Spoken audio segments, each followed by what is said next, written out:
Hello,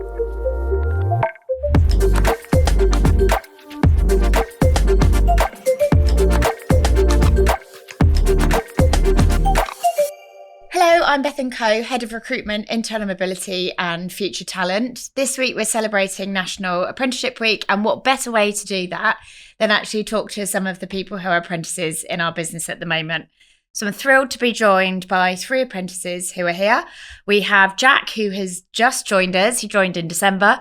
We have Mariam, who is just over a year in, and we have Holly, who has successfully completed her apprenticeship scheme and is now a senior research executive. So now I've done a little introduction, I'm going to ask you to introduce yourselves a little bit further, please. So welcome and thank you for joining us today. I'm Jack. I'm part of the Creative Excellence team, and I joined in December, which was about 2 months ago now.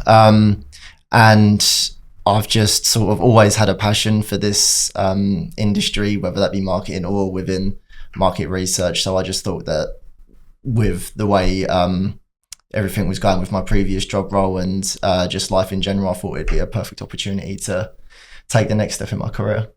Yep, I'm Mariam. I'm a social research apprentice in public affairs, specifically in health and social care policy, and I joined straight out of school. I'm Holly. I joined in December of 2021 in the innovation team. I joined after completing my first year at sixth form, decided it wasn't for me, and I haven't really looked back since. Okay, well, what were you studying in sixth form? What did I do? Psychology, which was really interesting, but a lot of content. Yeah. I did law, which was also interesting, and media.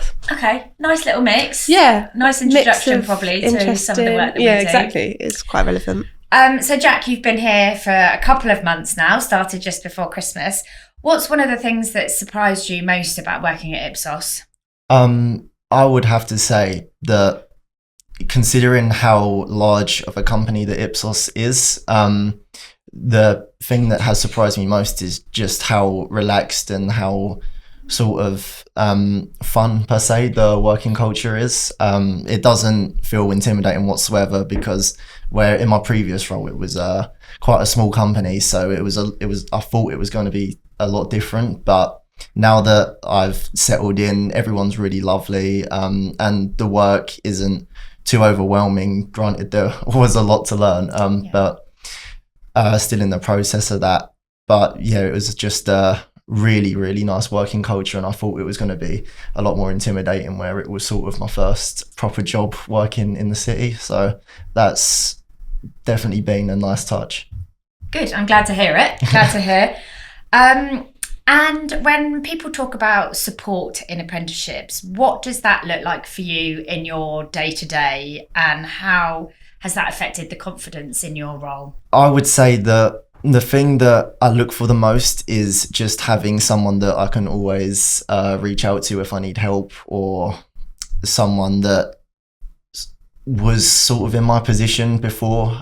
So I do have someone that is helping me with that. They're now a research executive, and they also went through the same apprenticeship that I'm going through now, so they've been able to answer a lot of questions for me, and that's just helped me sort of understand the job role a lot better, how the apprenticeship is going to be laid out, and just sort of it's helped me compare my previous apprenticeship, my level 3, to how this level 4 is going to be, because I didn't get the most support on my last one, so it was a lot of more self-learning, which I don't feel like it should have been. But having this person here to help me and walk me through it and talk me through it has given me a lot of confidence, and so I know that I'll be able to complete and get certified to the best of my ability. That's what I meant. Yeah.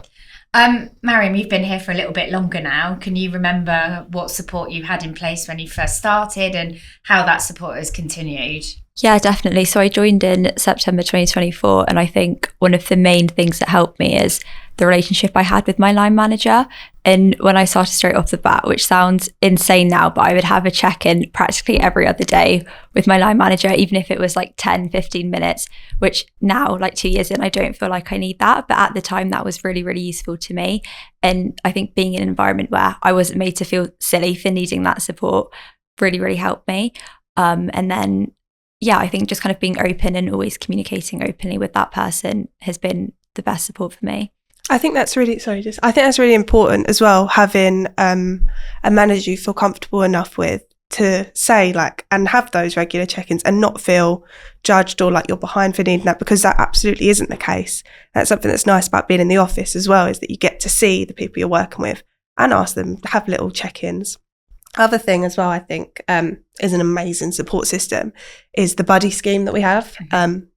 When I joined with another apprentice, and we had 2 buddies who were had just finished their grad scheme. So it wasn't the exact same because I was a guinea pig apprentice, but they were really, really helpful and nice to have someone that isn't your manager as your person you can go to for day-to-day questions.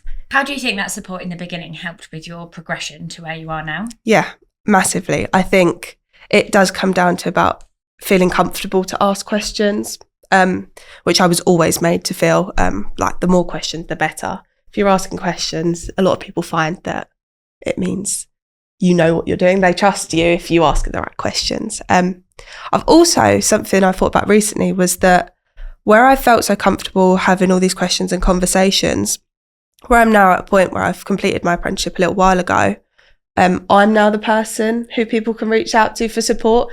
And I feel like having that earlier on has given me a good level of experience, and I know what good support looks like because I had experienced it myself. It's given you a really nice example to Exactly, follow yeah. from, which is lovely. So, Mariam, you're about 1.5 years into your apprenticeship now, and it's a degree apprenticeship that you're doing. So you're balancing a degree qualification and a full-time day job. And I think a lot of people would worry about the workload and what that looks like. So can you give us an honest view of how that looks and how you manage some of your time when you've got client deadlines and exams going on, and how does that look like on a day-to-day? Yeah, I mean, it's definitely a balancing act. I think everybody here would agree, like it's obviously not easy at times, but I think having the support systems in place and also being really firm with like your boundaries and your rules. Like, for example, for my apprenticeship, we've got a day a week for a study day, and getting that in your calendar, getting your out of office on, and also having a team that understand that it's not a day off, you are still working, but you're just doing a different type of work. I think that really helps. And yeah, it is all about balance and just communicating and talking to the people in your team and having them be a little bit familiar with the apprenticeship process, even if they don't necessarily understand what it is, they haven't done it before, then being willing to learn, willing to hear from you, I think is really important and helps you feel really supported. And do you get any support from the university or any guidance from them about how to manage the workload? There's definitely guidance and things in place, and tips and things that they sent out. But I think a lot of the apprenticeship compared to traditional university, it is sort of self-guided and you have to have that kind of motivation. But I think that also gives you a lot of flexibility. It's not like a traditional university course where you've got to be there at certain points in the day. They understand that you're working. And so having that flexibility does mean you can do things around work commitments and other commitments that you have, which I do think helps with balance and work-life balance in general. And this is a question for all of you. How do you think your studies have helped support with some of the problems that you might have at work and how you might approach them? That's a really interesting point, actually. I feel like when you join a team, people have ways of working that they've followed for years, and it's just the way we do it. I feel my team are very open to new ideas, so I'm lucky there. But you stick to what you know, and you'll learn new things in your apprenticeship. Like, a really random example, but just different kind of processes for risk mitigation. And there were some things I noticed weren't being done in my team that I thought were more useful or simpler. Taking things like that, having an outside perspective and bringing them in. But other than that, just kind of understanding why you're doing what you're doing, because that's not something you're essentially taught in the team as you join. But yeah, the why am I doing this? Yeah, I was going to say that as well, because I find that maybe with work you sort of you get a lot of training, and obviously you get molded into the role. So you're doing all of the work, but sometimes the fundamentals without an apprenticeship scheme, for example, you might not necessarily know the fundamentals, but still understand your job role and know what you have to do for the job. So I feel like that actually going through the apprenticeship and understanding why you're doing what you're doing at a completely fundamental level is extremely helpful, because it can not only help the companies and maybe make yourself more proficient and efficient in your role, but also it can massively help you excel in your career as you have those fundamental building blocks there for you.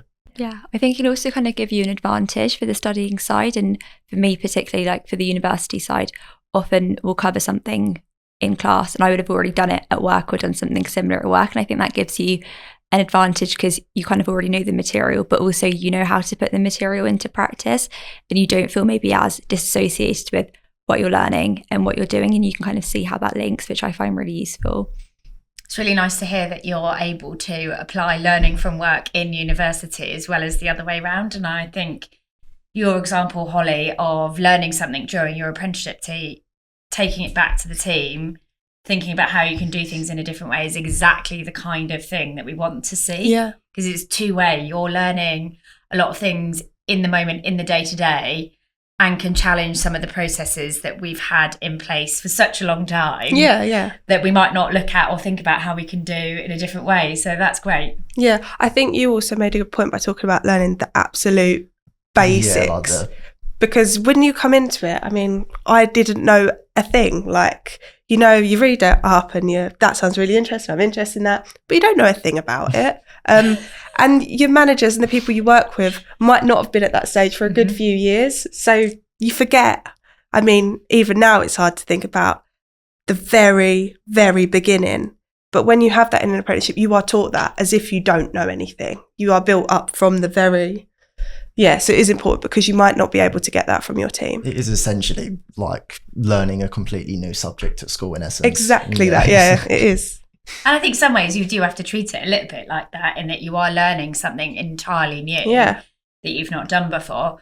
And I think, how has the transition from being the apprentice in the team to now being a social research executive, how's that changed, and how do you manage some of that change? It's changed a lot. I would say probably one of the biggest change was not being the most junior person in the team. That was quite a shock, when I don't get to call myself the baby anymore, and you don't get to get away with the, oh, I'm new.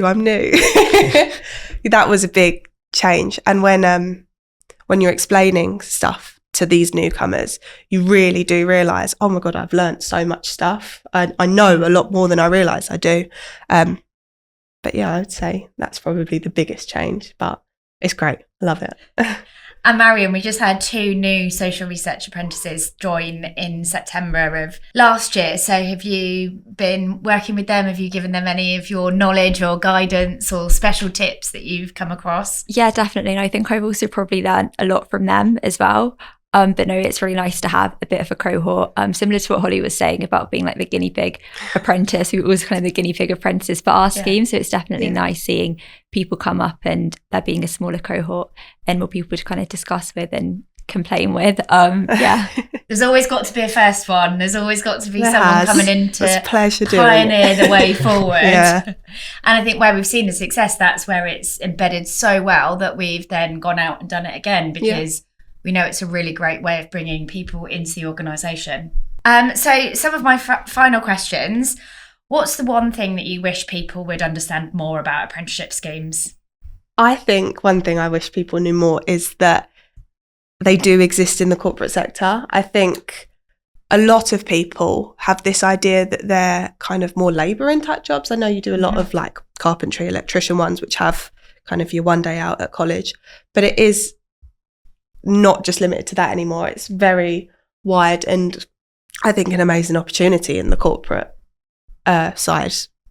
I would probably have to say that it really isn't, it kind of expanded on what you said, there really isn't much exposure in terms of people understanding that you can get an apprenticeship in most things if you look. Because when I was 16, I was in sixth form, and I took 2 subjects which I really liked, which was business and economics, and then accounting, which I was not aware of how much maths and how much formula it was to remember. So I did not get along with that. So then after that, I decided to look for an apprenticeship within marketing, like the marketing sector, because I'd always had a passion for it anyway. But I didn't realize until I joined college that I could have just went straight down that path rather than doing that. So I think the main thing is just the actual awareness around apprenticeships is extremely low compared to what I think it should be, considering the opportunities it gives you. Yeah, I'm just going to steal what both of you said basically about people maybe not knowing that there are so many things you can do an apprenticeship in, and also that it's always changing, it's always growing, and they're putting out new apprenticeships really, really regularly. I mean, only the social research apprenticeship only launched last year. Mm-hmm. So yeah, definitely it's kind of always changing and always growing.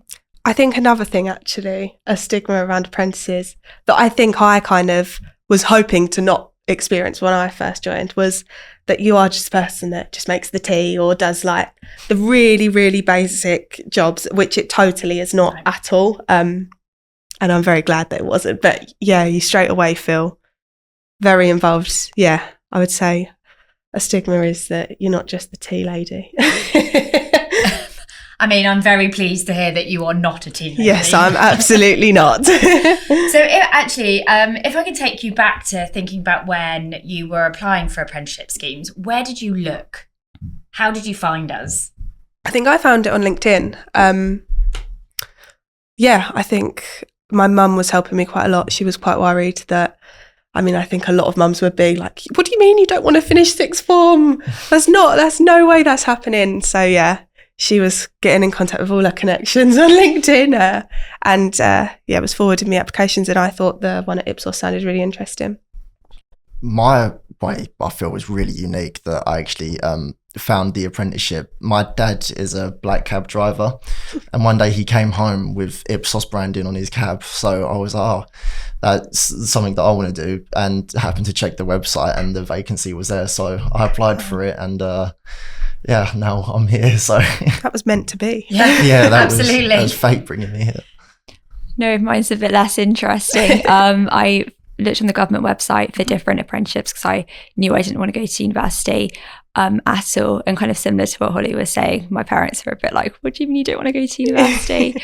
But I found the scheme, and then I kind of had a nosy around to see what companies were offering it, and I came across Ipsos, and I just felt like this is somewhere that I might like to work, and so I applied for them. Hopefully we've broken the stigma for both of our parents, that they can more parents out there can be less scared when their kids don't want to go to. Do you feel a bit more reassured now that you have got a job, you've got a career, you've been promoted, you know what you're doing? Yeah, I think they're finally breathing again. Yeah, no, definitely. And I think seeing more and more people talk about apprenticeships and more people doing it, and it's kind of being seen as like equal to university, or like equal as like a post-16 or a post-18 path, whereas perhaps some people might have previously thought that it's like the easy route or like a non-traditional route, which I suppose it is still non-traditional, but that doesn't mean that it's any I think it's difficult. Getting there. I think it's coming up, and I think rightfully so. Mm-hmm. I would agree. Thanks. And if I can take you back to a time before you started at Ipsos, what would be the one piece of advice that you would give yourself for starting here? Don't be scared. Don't be scared. Be yourself. Just be friendly, confident, and ask lots of questions. Just don't beat yourself down when things aren't necessarily going your way. When it comes to job searching, for example, it took me a while, but I just tried my hardest not to get down about it. And once you're sort of in the mindset of you're not going to let anything get you down no matter what's happening, then there's nothing really stopping you, and you're not holding yourself back. I would say you're not going to know anything, and that's okay. We're definitely not going to know everything. You're probably not going to know anything, but that is the point of an apprenticeship. I think for me, when I came in, the next junior people in my team were grads, but even those grads have had 3 to 4 years of university education and have had loads more experience, and so you can't compare yourself to them. It's not a fair comparison, and you're doing an apprenticeship and they've hired you not because you're an expert in the subject, but because you're willing to learn. I think just kind of having that attitude and that mindset. Thank you very much. It's been such a pleasure talking to you all this morning and hearing about your different routes into Ipsos. I love the black cab. That we'll note that for future recruitment campaigns. Yeah, mark more black cabs. And it's great to see you all here, you all enjoying yourselves and progressing through the business and studying at the same time. So thank you very much. Thank you. Thank you. Thank you very much for joining us today and taking time to listen to our wonderful apprentices. If you want to know more about what goes on behind the scenes at Ipsos, please do follow our TikTok page, which is Ipsos Next Gen.